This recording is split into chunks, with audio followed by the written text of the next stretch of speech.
Anakapalli parliamentary BJP, TDP, Janasena ఉమ్మడి అభ్యర్థిగా పోటీ చేస్తున్న సీఎం రమేష్ అధ్యక్షతన 7 నియోజకవర్గాలకు సంబంధించి సోషల్ మీడియా ప్రతినిధులతోనూ మీట్ అండ్ గ్రీట్ కార్యక్రమం నిర్వహించారు. ఈ సమావేశానికి సీఎం రమేష్ ముఖ్య అతిథిగా హాజరు కాగా రాంబిలి మండలం నుండి మండల పార్టీ మహిళా అధ్యక్షురాలు దల్లమ్మదేవి హాజరయ్యారు. ఈ సందర్భంగా అనకాపల్లిలో బెల్లం రైతులకు సంబంధించి దేశంలోని పేరున్నప్పటికీ రైతుల కష్టాలు మాత్రం తీరడం లేదని పలు సమస్యలను ఎక్కుపెట్టారు. ఈ సందర్భంగా దల్లమ్మదేవి మాట్లాడుతూ బడుగు బలహీన వర్గాలు, యువత, కులాలతో సంబంధం లేకుండా ప్రతి ఒక్కరి భవిష్యత్తు అయోమయంగానే ఉంది.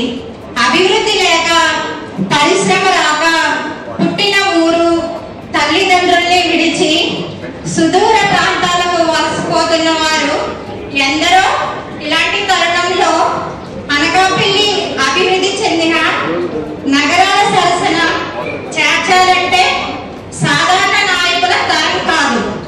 బొబ్బులి పులి, కొండవీటి సింహం లాంటి తెగువ ఉండి ఢిల్లీ పెద్దలను సైతం మెప్పించి, ఒప్పించి